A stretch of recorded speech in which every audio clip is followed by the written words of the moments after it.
चलो अब आज के इस वीडियो लेक्चर में हम कंटिन्यू करते हैं। क्लास 12 का एक बहुत इंपॉर्टेंट टॉपिक है जिसका नाम है कैलकुलस फॉर क्लास 12। कैलकुलस है ना, मैथ्स का एक बहुत ही अच्छा वेटेज होल्ड करने वाला टॉपिक है तुम्हारे फाइनल एग्जामिनेशंस में। इधर सीबीएसई का एग्जाम हो या बीएससीबी का एग्जाम हो, कैलकुलस काफी अच्छा वेटेज होल्ड करता है बाबू तुम्हारे फाइनल एग्जामिनेशंस में। अब इसके बारे में क्या बोला जाता है कि बहुत टफ है, पहले ही स्टूडेंट्स को डरा दिया जाता है कि बहुत टफ है। मोस्ट ऑफ द स्टूडेंट्स इससे अपने आप को बैक कर लेते हैं, लेकिन ऐसा कुछ भी नहीं है। अगर अच्छे से पढ़ा जाए, टॉपिक्स को समझा जाए, कॉन्सेप्ट्स को समझा जाए तो कैलकुलस ज्यादा टफ नहीं होता है, specially for the board examination. Board में अच्छे स्कोर कर सकते हो इससे, है ना। इससे 5 मार्क्स के क्वेश्चन आते हैं, इससे 2 मार्क्स का क्वेश्चन आते हैं, सीबीएसई में 3 मार्क्स का क्वेश्चन आते हैं, 4 मार्क्स का भी आता है, और जितने भी पॉसिबल टाइप के क्वेश्चन होते हैं इससे बनते हैं। एमसीक्यू में बिहार बोर्ड के एग्जामिनेशन से बहुत ही ज्यादा क्वेश्चन बनता है इसका। तो अगर जो स्टूडेंट अच्छे से कैलकुलस को ही पढ़ लेगा ना तो अच्छा स्कोर कर जाएगा मैथ्स में। काफी अच्छा वेटेज होल्ड करता है। देखो अगर इसके वेटेज का बात करें तो पूरे एग्जामिनेशंस में, पूरे मैथ्स के क्वेश्चन सेक्टर में ये 35 से 40 मार्क्स का वेटेज होल्ड करता है। मीन्स काफी अच्छा वेटेज है।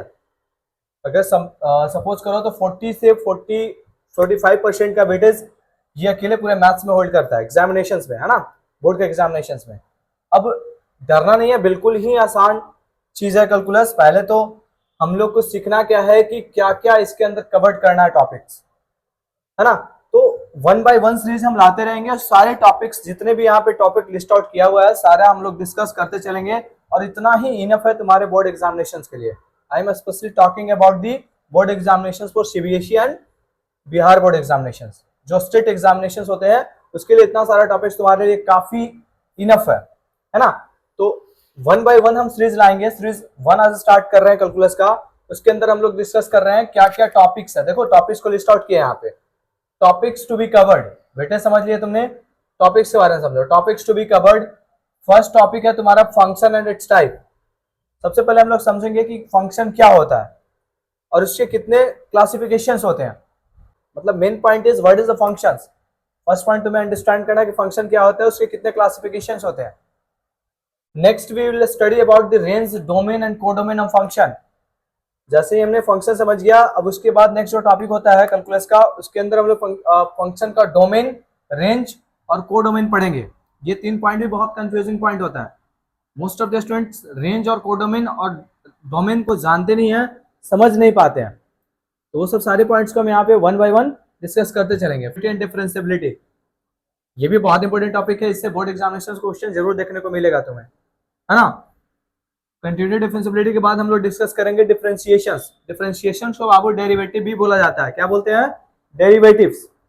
एग्जामिनेशंस में कभी कभी डेरिवेटिव वर्ड से भी क्वेश्चन आता है, तो याद रखना जो डिफरेंशिएशन होता है उसी का सेकंड नाम डेरिवेटिव्स है। Next is integrations. इंटीग्रेशन का 3 नाम होता है। इंटीग्रेशन तो एक नाम हो गया उसका। नेक्स्ट होता है एंटी डेरिवेटिव। इंटीग्रेशन जो होता है तुम्हारा बाबू डिफरेंशिएशन का जस्ट रिवर्स प्रोसेस है ना। अगर if I ask you what is the integration, तो integration is the just reverse process of differentiation. अगर तुम्हें डिफरेंशिएशन पता है तो इंटीग्रेशन करना बहुत ही आसान हो जाएगा, बहुत इजीली कर पाओगे तुम। इसलिए इसका नाम पड़ा एंटी डेरिवेटिव। डिफरेंशिएशन का उल्टा चीज है ये, डेरिवेटिव का उल्टा चीज है ये एंटी डेरिवेटिव। इसका एक नाम और जाना जाता है बाबू इंटीग्रल्स। इंटीग्रेशंस, एंटी डेरिवेटिव और इंटीग्रल्स, ये तीनों ही तुम्हारा इंटीग्रेशन का नाम है। नेक्स्ट, ये इतने पढ़ लेने के बाद नेक्स्ट टॉपिक हमारा होगा डिफरेंशियल इक्वेशन, जिसको शॉर्ट में डी बोलते हैं, है ना। डिफरेंशियल इक्वेशंस, डिफरेंशिएशन और इंटीग्रेशन का यूज करेंगे वहां पे, और डिफरेंशियल इक्वेशन फॉर्मेशन करेंगे। Next, application of derivative, AOD, short में क्या बोलते हैं उसको, एओडी। उसके अंदर हम लोग पढ़ेंगे रेट ऑफ चेंज, इंक्रीजिंग और decreasing function, maxima and minima. 3 topic है यहाँ पे एओडी में। नेक्स्ट हमारा जो लास्ट टॉपिक है एप्लीकेशन ऑफ इंटीग्रल्स, एओआई। वो था हमारा एओडी, ये है हमारा एओआई। यहाँ पे डिफरेंशिएशन का डेरिवेटिव्स का यूज होगा, यहाँ पे इंटीग्रल्स का यूज होगा। इसके अंदर एक टॉपिक पढ़ना होता है area bounded by the curves, और this is all about the whole calculus for the class 12th mathematics, है ना। इतना ही टॉपिक्स है हमारा, इतना ही कवर करना है। तो 1 बाय 1 हम लोग क्या करेंगे, सीरीज बाय सीरीज सारे टॉपिक्स को डीपली अंडरस्टैंड करेंगे विद द फंडामेंटल्स और विद द कॉन्सेप्ट्स, है ना। कॉन्सेप्ट्स बिल्ड कर लो, क्वेश्चंस बहुत ही आसान होते हैं। माइंड में ये बात कभी रखना ही नहीं है कि बहुत टफ बनता है कैलकुलस का क्वेश्चंस। कैलकुलस का क्वेश्चंस का अगर पैटर्न पता है तो बोर्ड एग्जामिनेशंस के लिए बहुत इजीली कर सकते हो तुम। तो चलो आज के सीरीज में हम कंटिन्यू करेंगे। सबसे पहले फंक्शन क्या होता है और उसके टाइप्स क्या होते हैं उसको डिस्कस करेंगे। फिर रेंज, डोमेन और कोडोमेन पे आज क्लियर हो जाएगा तुम्हें। और एक पॉइंट और डिस्कस करेंगे, कंटिन्यूटी और डिफरेंशिएबिलिटी। सीरीज 1 में हम ये 3 टॉपिक कवर करने जा रहे हैं, है ना। Function, it's type, range, domain, codomain और कंटिन्यूटी और डिफरेंशिएबिलिटी। और बाकी ये जो रेस्ट ऑफ द टॉपिक्स है आने वाले सीरीज में हम लोग 1 बाय 1 कवर करते चलेंगे। प्रॉब्लम्स भी करेंगे, एनसीईआरटी का एक्सरसाइज भी करेंगे इस पे, है ना। पीवाईक्यूज भी करेंगे हम लोग इस पे। फिर सब कुछ क्लियर हो जाएगा तुम्हें कैलकुलस में। तो सोचना नहीं है, कैलकुलस को फोड़ देना, एग्जाम में फोड़ देना है। ये माइंडसेट से हम लोग स्टार्ट करते हैं सीरीज। और देखना, अगर तुम हमारे साथ बने रहोगे at the end of the series, confidence that कि तुम फोड़ दोगे एग्जामिनेशंस में। जो कैलकुलस के क्वेश्चंस होंगे उसको फोड़ दोगे। जो गलत मेंटालिटी से तुम जी रहे हो ना बाबू, वो तुम्हारा सॉर्ट हो जाएगा यहाँ पे, है ना। वो हम लोग करते चलेंगे, देखते चलेंगे, क्वेश्चंस भी करेंगे उस पर। तो चलो और कंटिन्यू करते हैं आज फर्दर हम ये फंक्शन एंड टाइप। तो सबसे पहला जो टॉपिक था हमारा फंक्शन था बाबू। अगर तुम फंक्शन को अच्छे से समझ जाओगे ना बाबू, तो देन उसको डेरिवेटिव करना आसान हो जाएगा। इंटीग्रेशन करेंगे, उसको डिफरेंशिएबिलिटी और कंटिन्यूटी को चेक करेंगे। तो main point is what is the function.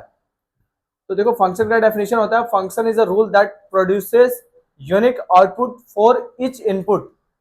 Function एक रूल होता है जो यूनिक आउटपुट प्रोड्यूस करता है प्रत्येक इनपुट के लिए, है ना। एक रूल है, एक तरीका है। देखो जैसे फॉर एग्जांपल बात करेंगे, ज्यादा क्लियर होगा।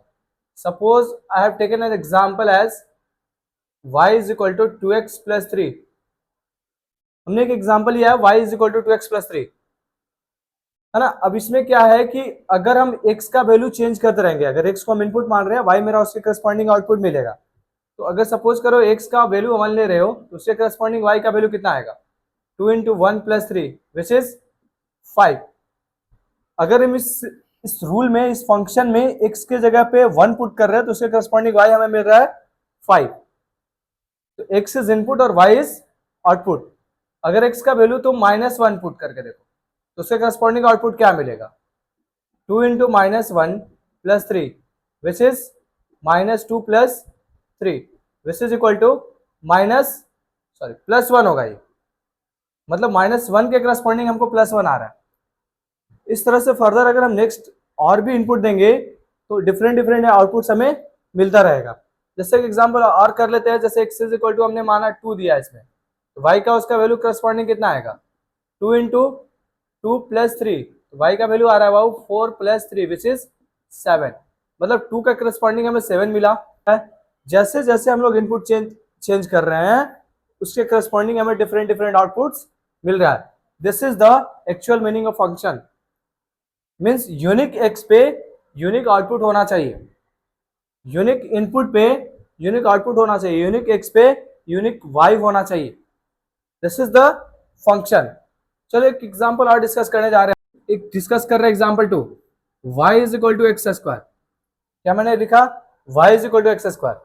अब चलो इस पे फर्दर हम इनपुट चेक कर रहे हैं। अगर हम x का वैल्यू 1 पुट करें, तो उसके करस्पॉन्डिंग y कितना आएगा, 1 ही आएगा। अगर हम x का वैल्यू क्या हुआ, -1 पुट करें, तो y का वैल्यू कितना आएगा, फर्दर 1 आएगा। अगर हम x का वैल्यू 2 पुट कर रहे हो, सपोज करो इसमें x का वैल्यू हम 2 पुट कर रहे हैं, तो उसके करस्पॉन्डिंग y कितना आ रहा है मेरा बाबू, ध्यान से देखोगे तो 4 आ रहा है। x का वैल्यू -2 पुट कर रहे हैं, तो y का फर्दर वैल्यू 4 ही आएगा। मीन्स डिस्टिंक्ट इनपुट पे आउटपुट सेम हो सकते हैं। दो डिफरेंट इनपुट पे आउटपुट सेम हो सकता है, लेकिन एक ही इनपुट पे 2 आउटपुट नहीं होना चाहिए। ये फंक्शन का रूल होता है। देखो ये फंक्शन हो गया 1-1 फंक्शन। मीन्स अगर एक इनपुट दे रहे हैं, एक यूनिट आउटपुट मिल रहा है हमें। इसमें क्या हुआ कि सर 2 डिफरेंट इनपुट दे रहे हैं, लेकिन फिर भी आउटपुट हमें सेम मिल रहा है। फंक्शन हो गया हमारा मेनी वन फंक्शन हो गया। ये 1-1 फंक्शन हो गया और ये मेनी वन फंक्शन हो गया। ये चलता है फंक्शन में, डिस्टिंक्ट इनपुट पे आउटपुट से मिल सकता है, लेकिन वन ही इनपुट पे 2 डिफरेंट आउटपुट मिले, ये एक्सेप्टेड नहीं है फंक्शन में। 2 एग्जांपल ऑलरेडी हमने डिस्कस कर लिया था, एग्जांपल 1 और एग्जांपल 2। यहाँ पे हम लोग दोनों एग्जांपल में देखें कि दोनों फंक्शन है। एग्जांपल 3 को देखो, x square plus y square बराबर अगर हम 2 कंसिडर कर रहे हैं बाबू, सपोज अब ये जो एक्सप्रेशन मेरा फंक्शन है या नहीं उसको हमको चेक करना है। तो ध्यान देना, अगर हम input x is equal to 1 ले रहे हैं, इस एक्सप्रेशन में x के जगह पे 1 पुट कर रहे हैं, तो 1 प्लस वाई स्क्वायर बराबर 2। देखो तो ध्यान से क्या आ रहा है, वाई स्क्वायर बराबर हो जाएगा यहाँ पे 1। तो y का वैल्यू अगर इवेलुएट करोगे अलजेब्रिक एक्सप्रेशन का इस्तेमाल करके स्क्वायर करके, तो यहाँ पे आ जाएगा y का वैल्यू प्लस माइनस 1। अब देखो यहाँ पे क्या देखने को मिल गया कि इनपुट हमने 1 लिया बट आउटपुट हमें उसके करस्पॉन्डिंग कितना मिल गया, 2। एक y का वैल्यू आ गया +1 और एक y का वैल्यू आ गया -1। और ये बात फंक्शन में अलाउड नहीं है बिल्कुल। यूनिक इनपुट पे यूनिक आउटपुट चलेगा, लेकिन यूनिक इनपुट पे 2 डिफरेंट आउटपुट्स नहीं चलते हैं। हाँ, टू डिफरेंट इनपुट पे एक आउटपुट चलेगा, लेकिन एक इनपुट पे 2 आउटपुट्स अलाउड नहीं होते हैं। मीन्स ये बात गलत आ गया कि अगर हम x का वैल्यू 1 पुट कर रहे हैं तो उसके करस्पॉन्डिंग y का हमें 2 वैल्यू मिल गया, तो this is not a function. ये क्या है बाबू, नॉट अ फंक्शन। फंक्शन ये बात कभी एक्सेप्ट नहीं करेगा कि 1 इनपुट पे हमें 2 आउटपुट मिले। ये सब फंक्शन थे हमारे, ये दोनों, ये फंक्शन नहीं हुआ। अच्छा, एक और एग्जांपल चेक करते हैं, डिस्कस कर रहे हैं एग्जांपल नंबर 4।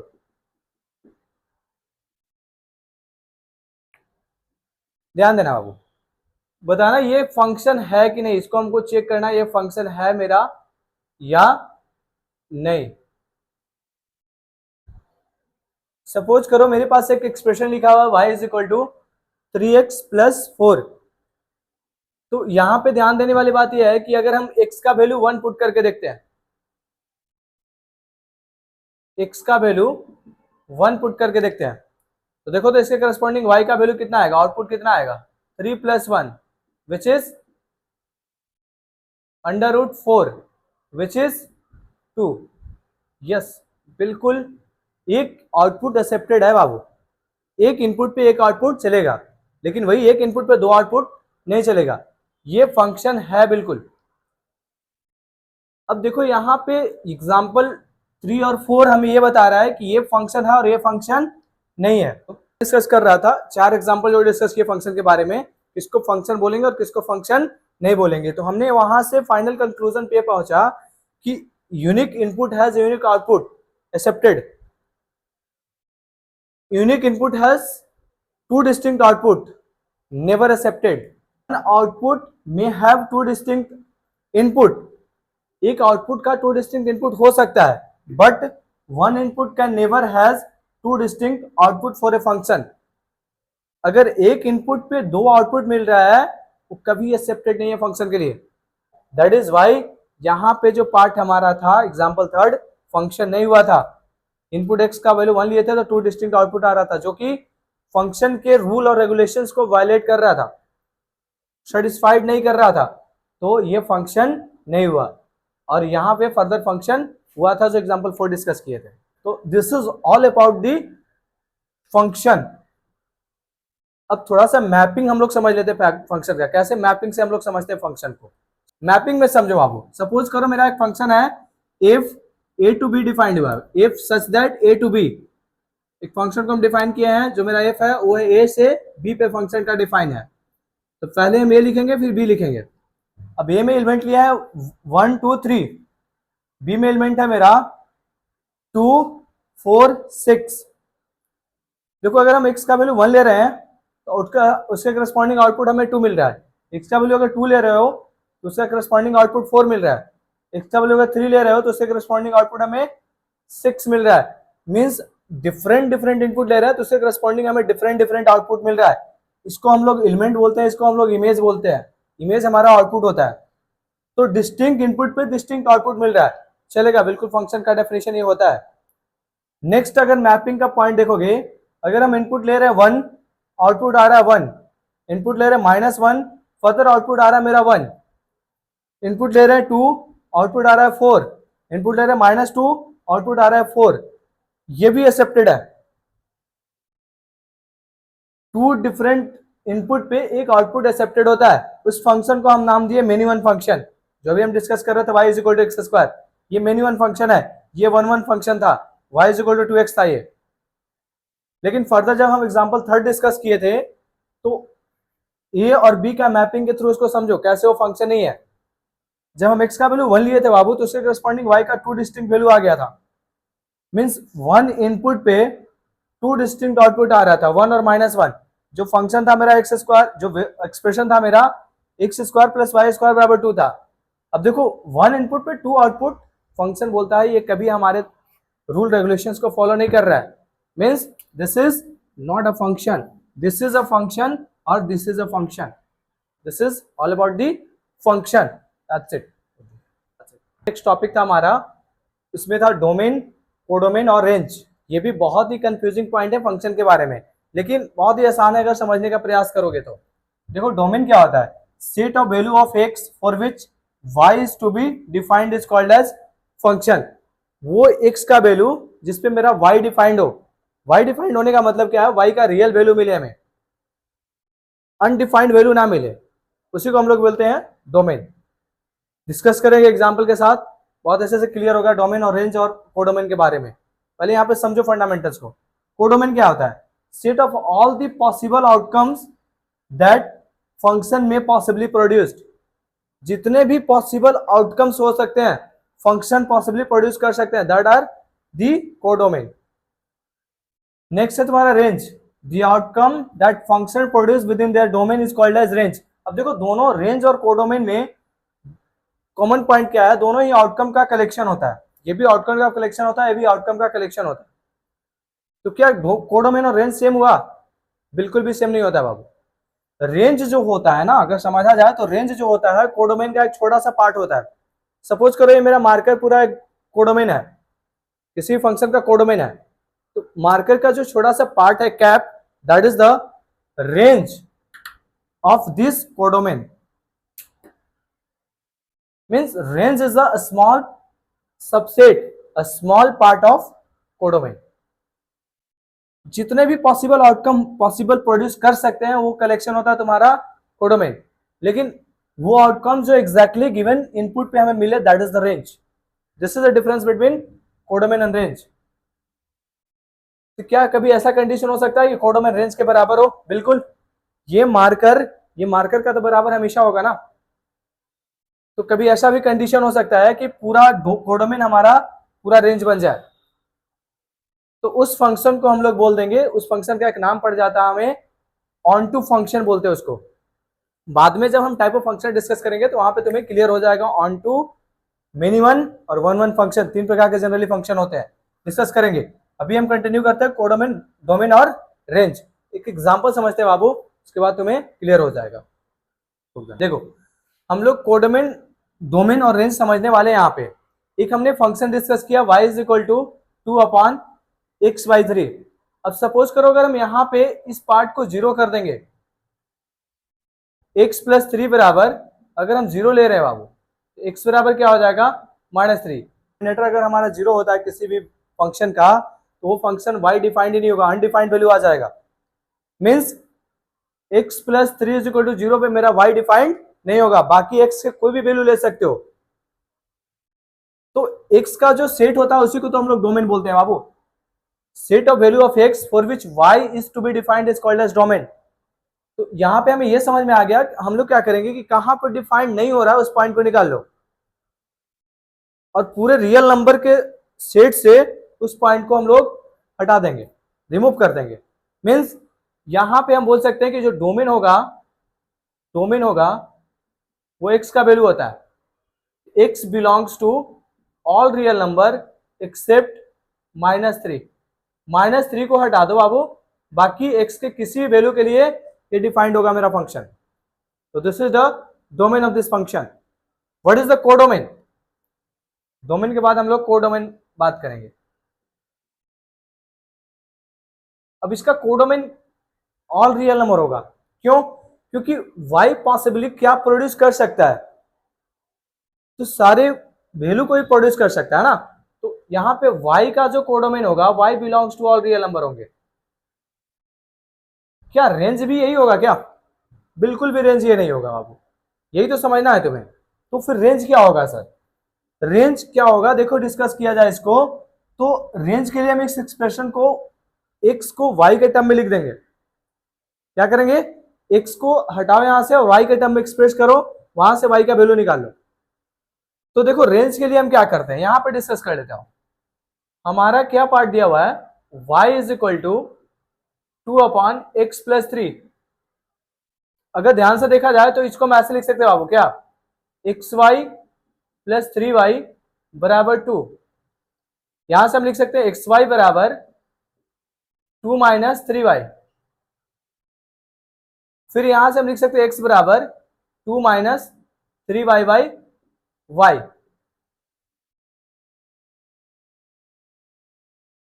अब यहां से ध्यान देखो तो x y के कौन सा वैल्यू पे डिफाइन नहीं होगा, जहां पे y 0 होगा मेरा। अगर y 0 होगा तो मेरा x डिफाइन नहीं होगा। मींस y का जो वैल्यू होना चाहिए, वो वैल्यू ऑफ y जिसके लिए x डिफाइंड हो, वो क्या होना चाहिए, y बराबर 0 नहीं होना चाहिए। मतलब y belongs to all real number except 0। और यही तो y मेरा रेंज है, यही तो सेट ऑफ y जो होता है हमारा रेंज होता है। अब देखो यहाँ पे ध्यान देने वाली पॉइंट ये है कि कोडोमेन मेरा पूरा रियल नंबर हुआ, कुछ भी रेस्ट्रिक्शन नहीं है। लेकिन जब रेंज के बारे में हम डिस्कस किए, यहाँ पे ऑल रियल नंबर में से हमको 0 को हटाना पड़ेगा। मीन्स हम लोग 0 टेक नहीं कर सकते यहाँ पे y का वैल्यू, है ना। तो ये हुआ रेंज, ये हुआ डोमेन, और ये हुआ codomain. Range is the small part of codomain, यहां से हमें प्रूफ हुआ। कोडोमेन में माइनस इंफिनिटी से प्लस इंफिनिटी कोई इश्यू नहीं है, कहीं रेस्ट्रिक्शन नहीं है। लेकिन रेंज जो हमारा हुआ, y belongs to all real number, minus infinity से प्लस इंफिनिटी लीजिए, लेकिन उसमें 0 को एक्सक्लूड कीजिए आप। एग्जैक्टली डोमेन हमारा ऑल रियल नंबर होगा, लेकिन उसमें -3 को हम लोग एक्सक्लूड कर देंगे, है ना। This is all about the domain and range. एक एग्जांपल और कंसीडर करेंगे इसके बाद शायद तुम्हें पूरा क्लियर हो जाएगा। हम कंटिन्यू कर रहे हैं कोडोमेन, डोमेन और रेंज के बारे में। नेक्स्ट पॉइंट और नेक्स्ट क्वेश्चन, एक क्वेश्चन के साथ समझोगे ज्यादा क्लियर होगा तुम्हें। सपोज करो y इज इक्वल टू मेरे पास x² दिया हुआ है। अब डोमेन होता है हमारा set of value of x जहां पे y डिफाइंड हो। तो x का कोई भी वैल्यू ले सकते हो, तो यहाँ पे y डिफाइंड हो जाएगा। कोई भी ऐसा वैल्यू नहीं है जो यहाँ पर रेस्ट्रिक्ट कर रहा है इसको। तो यहाँ पे हम बोल सकते हैं कि जो डोमेन हमारा हो गया इस फंक्शन का, क्या होगा बाबू, domain x belongs to all real number, minus infinity से प्लस इंफिनिटी में तक कोई भी रेस्ट्रिक्शन नहीं है इसका। एग्जैक्टली अगर हम कोडोमेन बात करें इसके, कोडोमेन कोडोमेन भी हमारा ऑल रियल नंबर होगा, रियल नंबर है यहाँ पे, कोडोमेन भी मेरा रियल नंबर होगा। लेकिन जब रेंज के बारे में बात करोगे बाबू, रेंज क्या होगा, तो रेंज जो इसको देखोगे, इसका वैल्यू आएगा, देखो x का कोई भी वैल्यू पुट करोगे कभी ये निगेटिव पोर्शन में जाएगा क्या। x का वेदर तुम निगेटिव वैल्यू लो या इधर निगेटिव लो या इधर पॉजिटिव लो, y हमेशा पॉजिटिव ही आएगा। इट मींस 0 आ सकता है, बिल्कुल आ सकता है, x इक्वल टू 0 पे 0 आ सकता है। इट मींस y का जो वैल्यू है वो 0 से लेके प्लस इंफिनिटी तक होगा। Means negative portion, negative side में नहीं जाएगा रियल नंबर का। कोडोमेन बोल रहा है माइनस इंफिनिटी से प्लस इंफिनिटी, डोमेन बोल रहा है ऑल रियल नंबर। लेकिन रेंज हमारा क्या है, स्मॉल पार्ट ऑफ कोडोमेन है, मतलब 0 से प्लस इंफिनिटी, इवन 0 को भी इंक्लूड करेंगे हम लोग यहाँ पे। तो समझ पा रहे हो, हम यहाँ समझाना ये चाह रहे थे कि जो कोडोमेन होता है और वो जो रेंज होता है, वो दोनों डिफरेंट चीज होते हैं। रेंज जो होता है स्मॉल पार्ट ऑफ कोडोमेन होता है, उसी का छोटा सा पोर्शन होता है ना। ये था तुम्हारा कोडोमेन, डोमेन एंड रेंज। बाकी क्वेश्चंस हम लोग डिस्कस करते चलेंगे। नेक्स्ट हम डिस्कस करने जा रहे हैं टाइप ऑफ फंक्शन, बस लास्ट टॉपिक रहेगा। इसके बाद सीरीज 1 मेरा कंप्लीट हो जाएगा। फिर नेक्स्ट सीरीज में हम लोग बाकी पार्ट को, कंटिन्यूटी डिफरेंशिएबिलिटी को डिस्कस करेंगे फंक्शन का, है ना। आओ देखो यहाँ पे हम लोग डिस्कस कर रहे थे फंक्शन क्या होता है, वो पढ़ लिया हमने।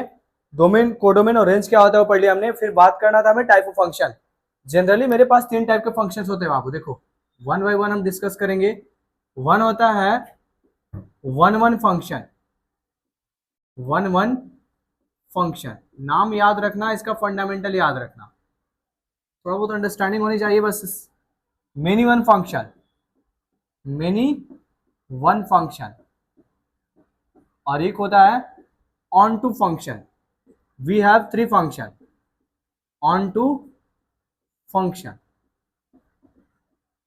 अच्छा, इसका एक नाम होता है बाइजेक्टिव, नहीं sorry surjective. Onto function को हम लोग बोलते हैं सरजेक्टिव। इसका नाम होता है इंजेक्टिव, यहीं पे लिख देते इंजेक्टिव।